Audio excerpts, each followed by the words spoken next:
Very interesting. Hey guys, this is Sherman once again, and it's been a while since I've been on. I'll tell you, I've been busy, guys. It's I many of you know that I'm involved in business. I own a farmers insurance agency, and sometimes you just get so busy with business that you really just can't do the things that you know you're called to do because you got to support yourself. I've been busy with that, but I really want to try to make this a habit once again of getting back in front of the camera and talking to people about some things that are very important to you. One of the things that I've been inspired to do coming this year, and I'm going to try to complete it this year, is I've been writing a book, and it's funny. The Lord gives me books, the titles for books and the outlines for books on a weekly basis. Even last night, as I was watching TV, basically gave me the outline and the format and the content of a book that I'm writing. And when you get ideas like that, it's very hard to get them all down and try to complete it. Some of you know that I've written a couple of books actually. One of the one that's most notable is one on blended families. Linda and I, when we first were married, I became a part of the blended family, and during a time of ministry, that became a very important part of our ministry, is speaking to couples about blended families and that kind of thing. But this particular book that I'm going to be looking at is really something that's been near and dear to my heart for a long time. It's something that I deal with in business also. And it's really speaking into the life of the African American male, the African American couple, that kind of thing. And it's not an exclusive thing, but it's something that these are principles that can be used for anybody, but I'm really just kind of pointing them in that direction. Many of you know that we were part of an inner city church called the Dream Center of Las Vegas.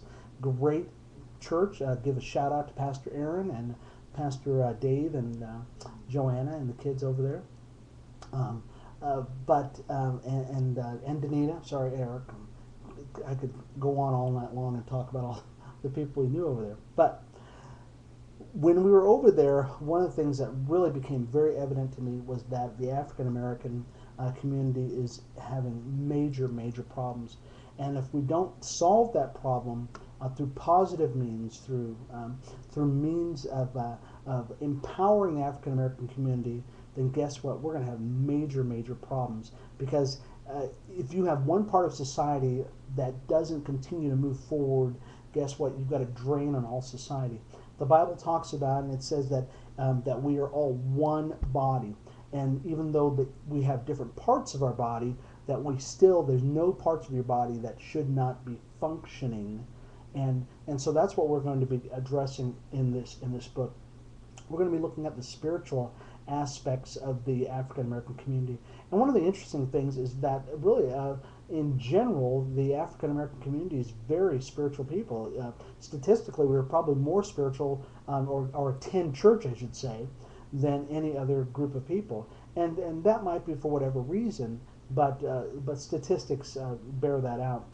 The second thing we're going to be looking at in this book is about the emotional aspect of being an African American raised in America. Many people talk about that really there's not much difference between being an African American as opposed to a Caucasian American. Really, that the biggest difference is our skin color.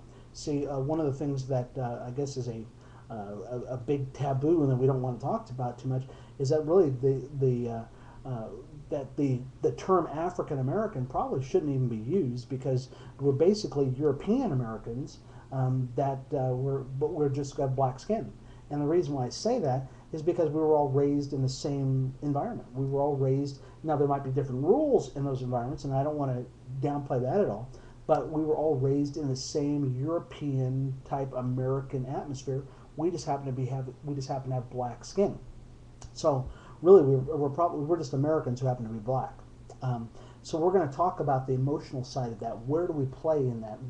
How can we move beyond the hurt and the pain and everything beyond that?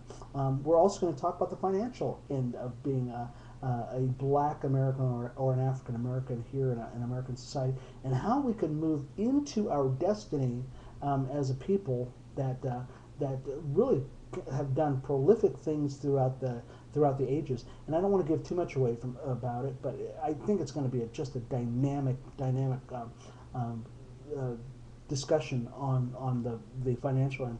And we're really going to be talking mostly about the family in the African American community. That right now we have one of the worst statistics that there can be, as far as the amount of children who are born out of wedlock.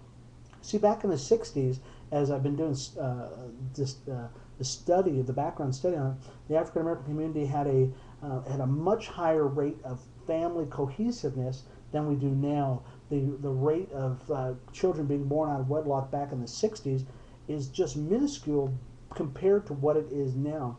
And right now it's about at 80%, and that's just crazy. We'll be talking about the family. We'll talk about fatherlessness. We'll be talking about in this book as it's progressing along, and I'll be giving you insights into it, how we can combat the fatherlessness in the African community. Because guess what, guys? If we don't combat it in this generation, we are doomed to repeat ourselves in the successive generation. And if the Lord tarries, guess what? We're looking at basically an annihilation, and I use that word very cautiously, an annihilation of the African American community, because of what we are doing to ourselves and what society is helping to foster in the African American community. And so I'm real excited about it, you guys. It's going to be a very positive, uplifting book. As the weeks go by, I'm going to fill you in a little bit more and more, because every night I'm trying to work on this. I want to thank Denise Michaels. Denise, I want to give you a shout out, because she's been very inspirational. I know you probably you're wondering how you could be so much of an inspiration. I just met you, but it's just hanging out with people who have already done it. She's actually written a book called The Testosterone Free Marketing. It's a book for women. Just my wife's already basically read most of the book already in one day, and now she's going back and she's marking it up and everything else. But meeting up with people like that have really just inspired me to get down and to move on and get this done. I want to also give a shout out to my pastor, Pastor Paul Goulet and Pastor Denise Goulet, who I just love and adore. You know, that they've been great mentors to me, and I'm looking forward to showing them what this is all about, and where we're moving forward as a not only as a minister, but as somebody who really just wants to empower the African American community to better the body, to better American society. So anyways, there you have it in a nutshell. Once again, I will try to get these out to you guys as soon as I can, as the Lord permits. And I'm looking forward to being with you once again. This is Sherman Ray, once again. And you guys be blessed, and we will talk to you later, okay? Bye-bye.